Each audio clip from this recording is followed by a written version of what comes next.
मंदालसा नाम की एक परम ज्ञानी स्त्री स्वरूप में ऐसी जो बड़े बड़े परमहंसों ने सम्मान किया है इनका, मंदालसा जी।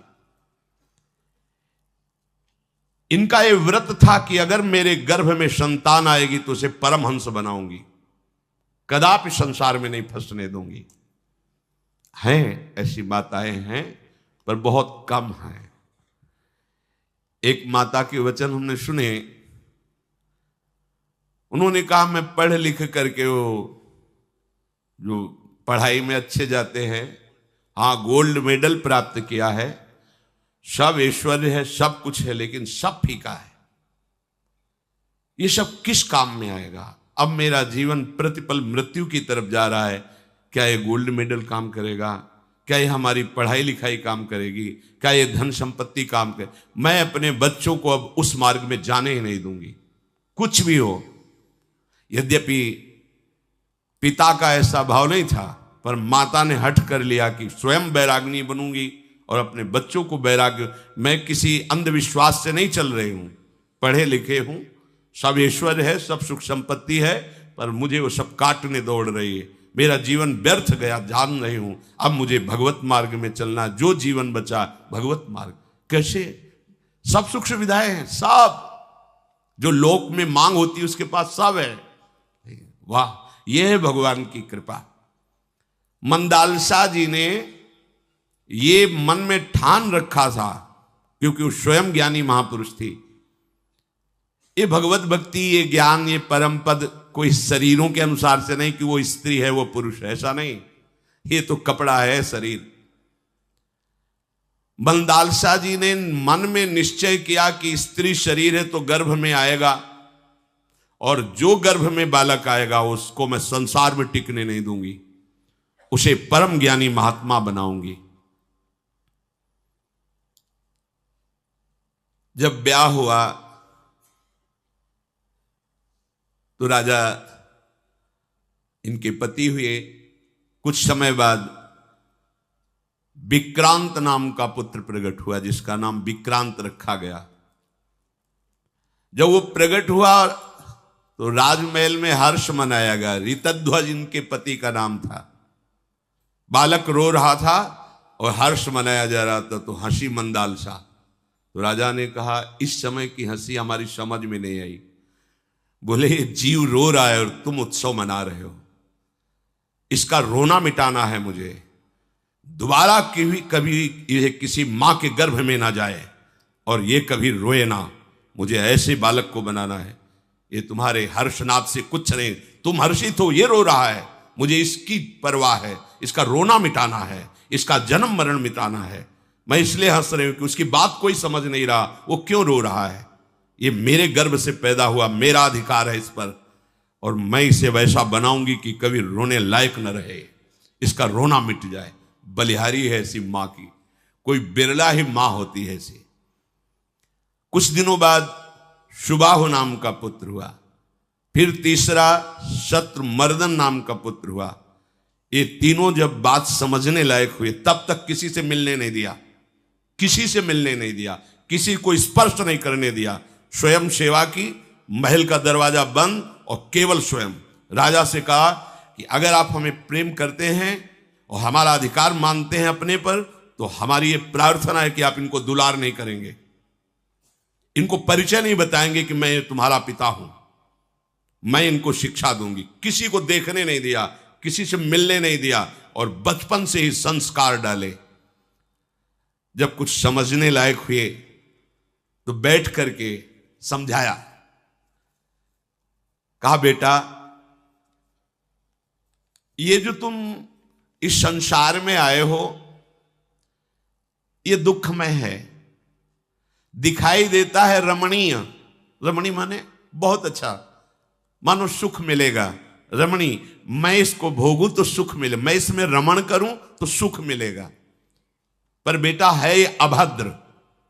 अभद्र माने दुख रूप, मृत्यु रूप, नाश, चिंता, भय, शोक, विषाद, नाना प्रकार से। मेरी आज्ञा है, अभी भले तुम्हें अनुभव ना हो, पर तुम इस रमणीय संसार में कभी फंसना नहीं। देखो बेटा, कोई ऐसा पदार्थ इस सृष्टि का नहीं है जिसे भोगने के बाद तुम्हारे हृदय से निकले कि मैं परम सुखी हो गया। ये जो बाल्यावस्था है, ये प्रायः कल्पित क्रीड़ा में, खेल में, चपलता में व्यतीत कर दी जाती है। और युवावस्था जब आती है तो मन बहुत ही उन्मत्त हो जाता है। ये स्त्री शरीर आदि या पुरुष शरीर आदि भोगों की तरफ आकर्षण से युक्त होकर पूरा का पूरा यौवन अवस्था भोगों में व्यतीत हो जाती है। जब वृद्धावस्था आती है तब इंद्रियों में भोग शक्ति नहीं रहती और मन पूर्व संस्कारवश भोगों की चाह से भर जाता है, शरीर जर्जर होने लगता है। उस समय केवल दुख ही दुख रहता है, क्योंकि इंद्रियों से भोग नहीं सकता और भोग वासना जलाती रहती है। फिर वृद्धावस्था के बाद मृत्यु आती है, फिर महान दुख से जिस शरीर और भोगों को भोगा उनको छोड़कर फिर अपने कर्मों को भोगता हुआ नई योनि को प्राप्त होता है। इस संसार में एक भयानक नदी बह रही जिसका नाम है तृष्णा। तृष्णा, भोगे हुए भोग को बार बार भोगने की इच्छा, इसे तृष्णा कहते हैं। बेटा, इस नदी में एक बार जो गिर गया और निकल नहीं पाता है। सच्ची बात, जो एक बार भोगों में उतर गया फिर कितना भी ज्ञान विज्ञान लगाए, बार बार वृत्ति उन्हीं भोगों की तरफ जाती है, बार बार भोगे हुए भोग को भोगता है, हाथ लगता कुछ नहीं, बस एक तृष्णा बढ़ती चली जाती है। ये इतने प्रबल प्रवाह से, वेग से बहती है तृष्णा रूपी नदी कि कब हमारी आयु नष्ट हो गई पता नहीं लगता। भोगते भोगते 50 वर्ष व्यतीत हो जाते हैं और रोज नई तृष्णा, रोज नए भोगने का भाव। बेटा, ये क्षुधा पिपाशा, ये हर्ष शोक, ये 5 इंद्रियों का ग्राह रूपी टक्कर, ये सदैव जीव को भोगना पड़ता है जो इस नदी में गिर गया। इसलिए तुम धैर्यवान बनो, अर्थात कभी किसी इंद्रिय के भोग को मत भोगना, और वैराग्यवान बनो, अर्थात भोगों में सुख है ही नहीं ऐसा हृदय से निश्चय करो। ये तृष्णा रूपी नदी को तुम्हें पार करना है। काम रूपी इसमें सैकड़ों जंतु ऐसे भरे हैं कि लील जाते हैं, लील जाते, बेसुध मूर्छा जैसे आ जाए, ऐसे समय नष्ट हो गया, होश ही नहीं आया, पूरी जवानी निकल गई भोगते हुए भोगों को। ये आपत्तियों का, दुख का घर है। इसमें केवल दिखाई देता है सुख है दुख, इसमें दिखाई देता है संपत्ति, लेकिन विपत्ति ही है। बेटा, कभी अहंकार मत करना। अहंकार शून्य मन से ही ब्रह्मानंद का अनुभव होता है। अहंकार शून्य मन से ही ब्रह्मानंद का अनुभव होता है। अहंकार शून्य में विकार उत्पन्न ही नहीं होता। कितनी दुर्लभ बात। जैसे हाथियों से सेना रूपी तरंगों का उद्वेलित होना, समर सागर को अपने बल विक्रम के द्वारा पार करना, ऐसे ही ये वैराग्य का मार्ग है। ये बड़े बड़े मत वाले हाथियों की सेना है। काम क्रोध लोभ मोह मद मत्सर, तुमको विजय पाना है, कदम पीछे नहीं हटाना है। पक्ष कोई कमजोर नहीं है, ना अपना ना विपक्ष। अपना इसलिए कमजोर नहीं कि चाहे ज्ञान मार्ग हो चाहे भक्ति मार्ग हो, गुरु के ज्ञान का बल होता है, गुरु की कृपा का बल होता है। हमें कोई परास्त नहीं कर सकता है। यदि हम अहंकार का बल लिए हैं तो हार जाएंगे, और यदि गुरु कृपा का बल है तो कोई परास्त नहीं कर सकता। अपने बेटों को समझाया कि ये जो कुछ तुम्हें दिखाई दे रहा है दृश्य जगत, ये बिल्कुल नाशवान है, ये टिकने वाला नहीं है। नहीं है फिर भी दिखाई दे रहा है। कैसे? जैसे कोई स्वप्न में देख रहा है कि मैं राजा हो गया, मेरी इतनी संतानें हो गई, मेरा इतना वैभव है, बिल्कुल सत्य भास रहा है स्वप्न में। लेकिन जगह तो ना राज्य था, ना राजा था, न संतानें थी, न सुख था, कुछ नहीं, कुछ नहीं। स्थूल शरीर पड़ा हुआ है, सूक्ष्म शरीर से चेतना में मन केवल रच रहा है। एक मन ही होता है स्वप्न में, दूसरा कुछ नहीं। वही शत्रु बन जाता है, वही मित्र बन जाता है, वही जगत बन जाता है, वही सब सुख संपत्ति भोग दुख आदि सब कुछ वही बन जाता है। और जब जगे तो कुछ नहीं था। सच्ची मानिए, जिस दिन तुम्हें ज्ञान हो गया उस दिन देखोगे एक प्रभु के सिवा कुछ नहीं। जैसे एक मन के सिवा कुछ नहीं था स्वप्न में। कितना भी भोजन पालो, कितना भी कोई चाकू मारे, एक बूंद खून नहीं। जब जगोगे तो स्वस्थ। ऐसे ही तुम्हारी आत्मा का कोई भी छेदन भेदन नहीं कर सकता। ये शारीरिक जो राग है ये मोह के कारण है। मोह को नींद से जोड़ा गया है। मोह निशा सब सुवन। मोह रूपी नींद में हम स्वप्न देख रहे, देखे स्वप्न अनेक प्रकारा। इसलिए तुम तेजस्वी बनो।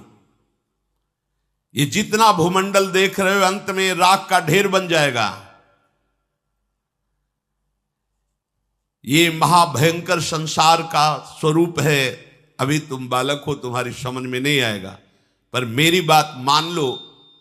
माता की रही, कोई माता अपने बालक को वैराग्य की शिक्षा देना, भगवत मार्ग की शिक्षा देना, यह दुर्लभ होता है। इसीलिए जब ज्ञानियों में चर्चा होती है तो मंदालसा जी का नाम स्मरण किया जाता है। जो अहंकार तुम्हें फंसाएगा उससे बचने का मैं उपाय बता रही हूं। साधना करते हुए भी अहंकार जाग जाता है। सदैव संत पुरुषों का संग करना और गुरुजनों के द्वारा बताए हुए उपदेश में स्थित रहना, शास्त्रों का स्वाध्याय करना, संत संग से, गुरुजनों के वाक्यों के मनन से और शास्त्र के स्वाध्याय से देहाभिमान गलित हो जाता है। देहाभिमान गलित होने पर ही आत्मस्वरूप का बोध हो जाता है। आत्मस्वरूप का बोध होने पर परब्रह्म परमात्मा साक्षात्कार की वो दिव्य आनंदमयी वृत्ति उसके हृदय में जागृत हो जाती है। जिसके हृदय में परमात्मा साक्षात्कार की वृत्ति जागृत होती है वो पूरे संसार में आनंद पूर्वक विचरता है। कोई भी घटना उसे शोक प्रदान नहीं कर सकती। ये स्थिति का वर्णन। कोई भी भोग सामग्री सामने होने पर उसमें कामना पैदा नहीं कर सकती। देखो यह है भगवत साक्षात्कार का स्वरूप। कोई भी घटना शोकित नहीं कर सकती जिसको भगवत साक्षात्कार हो गया है। कोई भी भोग सामग्री उपस्थित सामने है पर भोगने की इच्छा नहीं जागृत हो सकती। ना कोई शुभ ना कोई अशुभ, उसके अंदर कोई चाह नहीं रह जाती। संसार में सब कुछ करते हुए भी वो अकर्ता रहता है। वो किसी पक्षपात में नहीं होता। आत्मस्वरूप में जो स्थित महापुरुष है उसका तन मन कर्म सब पवित्र होता है।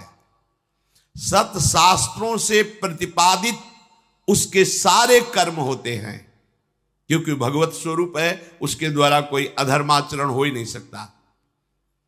सब कुछ करते हुए उसमें किंचन मात्र भी कोई कर्ता भाव नहीं रहता। ये बड़ी बात। इसी का इशारा श्रीमद् राधा सुधा निधि में भी किया है।